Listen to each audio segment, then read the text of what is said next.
ઘનશ્યામે અંગૂઠી ચોરી। બીજે દિવસે સવારે ઘનશ્યામ સરયુ સ્નાન કરી નિત્ય કર્મથી પરવારી ભાભી પાસે આવ્યા। ભાભી રસોઈ કરતા હતા। ભક્તિ માતા દર્શને ગયા હતા। ઘનશ્યામે ભાભીને કહ્યું, ભાભી ભાભી ભૂખ બહુ લાગી છે, માટે જલ્દી કાંઈ ખાવાનું આપો। ભાભીએ કહ્યું, રસોઈને હવે થોડી જ વાર છે, પણ બહુ ભૂખ લાગી હોય તો ચણા મમરા, સુખડી કે મગદળ આપું। ઘનશ્યામે કહ્યું, ના, મારે તો પેંડા જ ખાવા છે। ભાભીને આ સાંભળી આશ્ચર્ય થયું। ભૂખ લાગી હોય તો પણ કોઈ દિવસ જે કાંઈ ન બોલે, પરાણે જેમને જમવા બેસાડવા પડે, મિષ્ટ ભોજનમાં જેમને કોઈ દિવસ રુચિ જ ન હતી, તે ઘનશ્યામ આજે પેંડા માગે છે।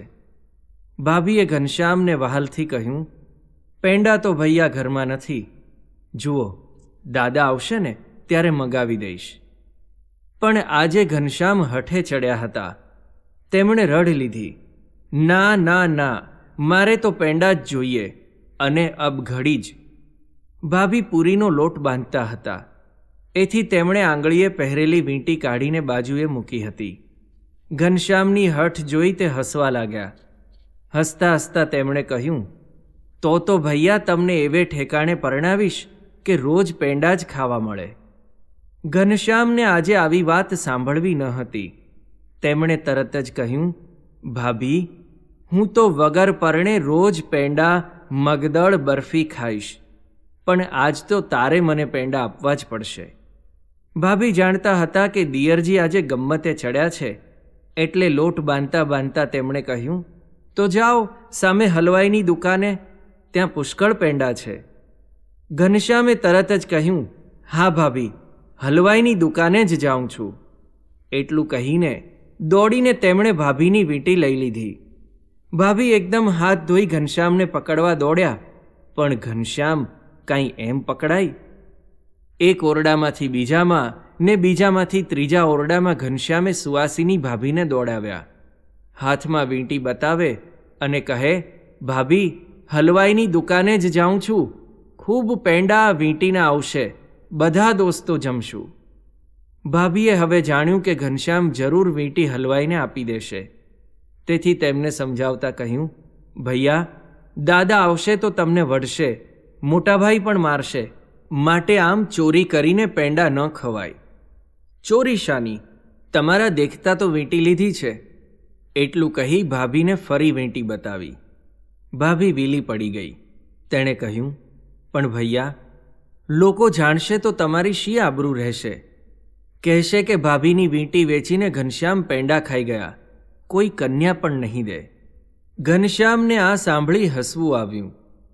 હું તો જાતનો ચોર જ છું, સૌના ચિત્ત ચોરી લઉં છું, કન્યા તો મારે ક્યાં જોઈએ છે? મારી વાંસે તો પદમણી જેવી લાખો કન્યા ફરશે, તોય હું તેમની સામું પણ નહીં જોઉં। ઘનશ્યામની આ વાત ભાભીને કેમ કરી સમજાય? તેને તો કુટુંબની આબરૂની પડી હતી। ઘનશ્યામ ન્યાતમાં ગવાઈ જશે, ધર્મકુળ વગોવાશે, આવા અનેક વિચારો ભાભીના અંતરમાં આવવા લાગ્યા। છેવટે તેણે બહાર જઈ ઓરડાનું બારણું બંધ કરી દીધું। ઘનશ્યામને પૂરી દીધા। ત્યાં તો તેમણે ઘનશ્યામને ચોકમાં ઊભેલા જોયા। આ શું? ઘનશ્યામને મેં ઓરડામાં પૂરી દીધા અને તે બહાર ક્યાંથી? ઓરડામાં તેમણે જોયું તો જાળિયામાંથી ભાભીને વીંટી બતાવતા ઘનશ્યામ હસતા હતા। ભાભી મૂંઝાયા। એટલામાં ઘનશ્યામ દોડીને બહાર હલવાઈની દુકાને ગયા અને વીંટી આપીને તેની દુકાનમાં જેટલા પેંડા, મીઠાઈ વગેરે હતું તે બધું જ લઈ મિત્રો સાથે વાડીએ ગયા। હલવાઈની દુકાન ખાલી થઈ ગઈ। થોડી વારે ધર્મદેવ તથા રામપ્રતાપ આવ્યા। તેમણે પૂછ્યું, ઘનશ્યામ ક્યાં? પણ ભાભી કાંઈ બોલ્યા નહીં। વહાલ સોયા દિયરને ઠપકો મળે તેથી મૌન રહ્યા। ભક્તિ માતા જ્યારે આવ્યા ત્યારે તેમને બધી હકીકત કહી। ભક્તિ માતા મૂંઝાયા। કોઈ દિવસ ઘનશ્યામ આવું ન કરે, અને આજે તેને આ શું સૂઝ્યું? તેમણે તરત જ ધર્મદેવને વાત કરી। આ વાત સાંભળી ધર્મદેવને ધ્રાસકો પડ્યો। રામ પ્રતાપે પણ વાત જાણી, તે તો ગુસ્સે જ થઈ ગયા। એટલામાં ઘનશ્યામ દોડતા દોડતા આવ્યા, સીધા મા પાસે ગયા. ત્યાં રામ પ્રતાપ આવ્યા. તરત જ તેમણે પૂછ્યું, ઘનશ્યામ, વીંટી ક્યાં છે? ઘનશ્યામ ધ્રુજવા લાગ્યા. તેમણે કહ્યું, મને વીંટીની કાંઈ ખબર નથી. એટલે એક તમાચો ગાલ પર પડ્યો. ઘનશ્યામ રડવા લાગ્યા. એટલામાં તેમના મિત્રો આવ્યા. તેમને રામ પ્રતાપે પૂછ્યું. તેમણે કહ્યું, અમે ઘનશ્યામ સાથે વાડીએ ગયા હતા. સામેના હલવાઈની દુકાનેથી ઘનશ્યામે પેંડા, બરફી, મીઠાઈ લીધા અને અમે સૌ વાડીમાં જમ્યા.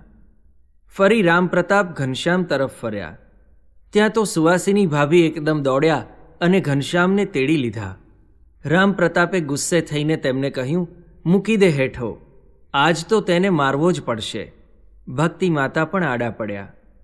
છેવટે બધા હલવાઈની દુકાને ગયા. ઘનશ્યામ પણ સાથે ગયા. હલવાઈને રામ પ્રતાપે તથા ધર્મદેવે પૂછ્યું, આ ઘનશ્યામ વીંટી આપી ગયા છે?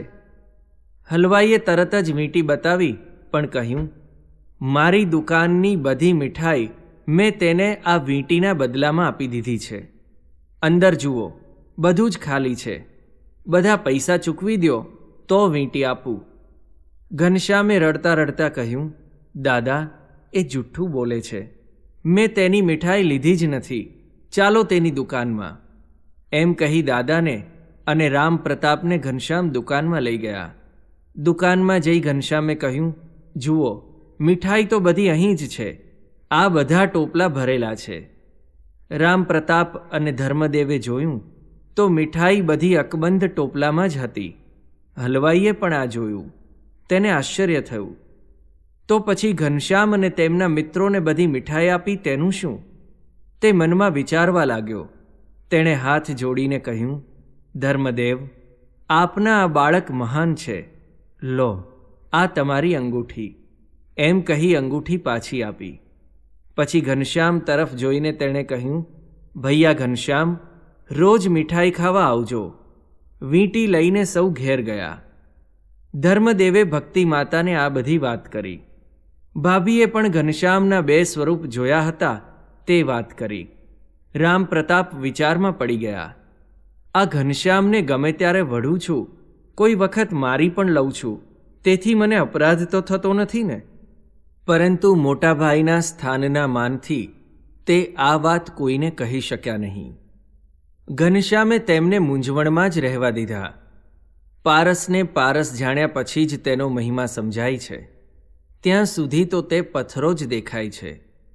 તેમ બાળ સ્વરૂપ ઘનશ્યામમાં પણ એવો જ મનુષ્ય ભાવ રામ પ્રતાપને આવતો. ઘનશ્યામના સ્વરૂપમાં અક્ષરાધિપતિ પરબ્રહ્મ પુરુષોત્તમના તેમને દર્શન નહોતા થતા. તે સાંજે નિત્યક્રમ પ્રમાણે ઘનશ્યામ સરયુ સ્નાન કરવા ગયા. માતાએ તરત જ કહ્યું, બેટા જલ્દી ઘેર આવજો, રાત્રે મોડું કરશો તો બારણા નહીં ઉઘાડું. પણ ઘનશ્યામને એવા આવરણ હતા જ નહીં. તેમણે કહ્યું, કથામાં મોડું થાય તો? માતા હસવા લાગ્યા. ઘનશ્યામને એક ટપલી મારીને કહ્યું, હવે જોયા મોટા કથા સાંભળવાવાળા. ઘનશ્યામ તો તરત જ ઉપડી ગયા. તે રાતે પણ ઘનશ્યામને ઘેર આવતા ઘણું જ મોડું થયું. સૌ ચિંતા કરવા લાગ્યા. બારણા બંધ કર્યા, પણ જીવ તો સૌનો બહાર ઘનશ્યામમાં જ હતો. એટલામાં ઘનશ્યામ આવ્યા અને બારણું ખખડાવ્યું. ત્યારે માતાએ પૂછ્યું, કોણ એ આટલી મોડી રાતે? ઘનશ્યામે કહ્યું, હું છું. પણ માતાને આજે ગમ્મત કરવી હતી. તેમણે ફરી પૂછ્યું, હું કોણ? અત્યારે મોડી રાત્રે ઘણા ચોર ભમે છે, માટે નામ કહો. ત્યારે ઘનશ્યામે કહ્યું, માં, હું ઘનશ્યામ. એટલે દીદીએ હસતા હસતા કહ્યું, ઘનશ્યામ હો તો જંગલમાં જઈને વરસો. ત્યારે ઘનશ્યામે વળી કહ્યું, માં, હું નીલકંઠ. આજ ભક્તિમાતા ગમ્મતે ચડ્યા હતા. તરત જ તેમણે કહ્યું, તો ગીરી ઉપર જઈને ગહેકો. ઘનશ્યામ હસ્યા. માતાએ આજે ગમ્મત કરવાનું ધાર્યું છે તો ભલે થઈ જાય. તેમણે ફરી કહ્યું, હું હરિકૃષ્ણ. માતાએ તરત જ ઉત્તર આપ્યો, સિંહ કદી કાળા ભાળ્યા નથી. માં, હું વૃષપુત્ર. ભક્તિ માતાએ કહ્યું, તો જોતરે જોડાવ. ઘનશ્યામ હસવા લાગ્યા. આજે માએ ખરી પરીક્ષા કરવા ધાર્યું છે. તેમણે ફરી કહ્યું, ઓ મા, હું ધર્મપુત્ર. ત્યારે માતાએ કહ્યું, ભીમના ભાઈને ક્યાં પુત્ર હતો? હું હરિ, તો સ્વર્ગમાં જઈને વસો. મા, હું ભક્તિપુત્ર. ત્યારે માતાએ કહ્યું, ભક્તિના પુત્ર તો જ્ઞાન અને વૈરાગ્ય છે. ત્યારે ઘનશ્યામે બૂમ મારી કહ્યું, મા, હું તારો લાડલો, ઓ મા. એમ કહ્યું કે તરત ભક્તિ માતાએ કમાડ ખોલી દીધા અને ઘનશ્યામને તેડી તેમના ગાલ પર પ્રેમથી ચૂમી લીધી. પોતાની ગોદમાં દાબી કહ્યું, બેટા, આટલું મોડું અવાય? બહાર કેટલાય અસુરો ભમે છે. ઘનશ્યામ હસવા લાગ્યા. એમને થયું કે માને ક્યાં ખબર છે કે અસુરો તો તેમના માટે જ ભમતા હતા, પણ તેમની કોઈ કારી ફાવતી ન હતી.